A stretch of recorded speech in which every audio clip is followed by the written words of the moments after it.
ಅಣ್ಣ ಈಗ 10 ವರ್ಷ ಒಳಗ ಬಿಜೆಪಿ ಸರ್ಕಾರ ಕೇಂದ್ರದೊಳಗ ಅಧಿಕಾರದಾಗಿತ್ರಿ, ಅದರಿಂದ ಅನುಕೂಲ ಆಗೈತಿ ಇಲ್ರಿ? ಅನುಕೂಲ ಆಗೈತಿ ನಮಗೆ, ಬಿಜೆಪಿದಿಂದ ಅನುಕೂಲ ಐತ್ರಿ, ಅನುಕೂಲ ಆಗೈತಿ. ಅನುಕೂಲ ಐತಿ.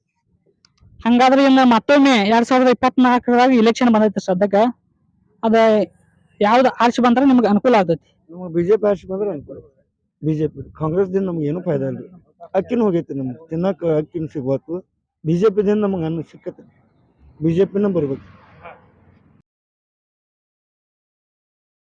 ಕಾಂಗ್ರೆಸ್ ಸರ್ಕಾರ ಅಧಿಕಾರದೊಳಗ ಐತ್ರಿ, ಈಗ ಸದ್ಯ ಅದ 5 ಗ್ಯಾರಂಟಿಯನ್ನ ಜಾರಿಗೆ ತಂದೈತಿ, ಅದರಿಂದ ಏನ ಅನುಕೂಲ ಆಗಿಲ್ರಿ ನಿಮಗ? ಏನು ಅನುಕೂಲ ಆಗಿಲ್ಲ ನಮ್ಗೆ, ಬಿಜೆಪಿದಿಂದ ಅನುಕೂಲ ಐತಿ. ಹೆಣ್ಮಕ್ಳಿಗೆ ಅನುಕೂಲ ಐತಿ, ಗಂಡು ಮಕ್ಳಿಗೆ ಏನೈತಿ? ಬಸ್ನ್ಯಾಗ ಕೂತ್ ಗಂಡುಗಳು ಬಿಟ್ಟು ಹೋಗ್ಯಾರ. ನಾನು ಹೇಳ್ತೀನಿ ಬಿಜೆಪಿನ ಬರೋಬ್ಬರಿ ಐತಿ ಸರ್ಕಾರ, ಆಗ್ಬೇಕು. ಒಟ್ಟಾರಾಗಿ 10 ವರ್ಷ ಆಡಳಿತ ಮೋದಿ ಅವ್ರದ್ದು ಬೆಸ್ಟ್ ಇತ್ತು, ಈಗ ಮುಂದೆ ಬಂದ್ರು ಅವರ ಬರ್ಬೇಕಂತ ನೀವು ಹೇಳತ್ತೀರಿ? ಮೋದಿ ಸರ್ಕಾರ ಬರ್ಬೇಕು. ಅಂತ ಸರ್, ನಿಮ್ ಪ್ರಕಾರ ನಮ್ಮ ಭಾರತ ದೇಶದೊಳಗ 10 ವರ್ಷದಿಂದ ಸೈನಿಕರಿಗೆ ಸ್ವಲ್ಪ ಹಲವಾರು ಸೌಲಭ್ಯಗಳು, ಜಾಕೆಟ್ ಆಗಿರ್ಬೋದು, ಹಿಂಗ ಇದ್ದಿದ್ದಿಲ್ಲ, ಈಗ ಅದೇನು ಬದಲಾವಣೆ ಆಗೈತ್ರಿ? ಫುಲ್ ಐತ್ರಿ, ಅನುಕೂಲ ಐತಿ. ಮೋದಿ ಸರ್ಕಾರ ಅವನ ಬೇಕ್ರಿ, ಅವನ ಬರ್ಲಿ.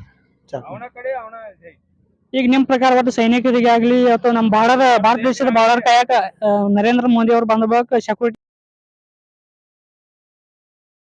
ಅವನ ಇಂಪಾರ್ಟೆಂಟ್. ಯಾಕಂದ್ರೆ ಭಾರತ್ ನೋಡವನ ಅವನ ರೀ, ಇವ್ರು ಯಾರು ನೋಡೋರಲ್ರಿ, ಎಲ್ಲ ಮೋದಿ ಸರ್ಕಾರ ಬೇಕ್ರಿ. ಓಕೆ ಸರ್, ಧನ್ಯವಾದಗಳು.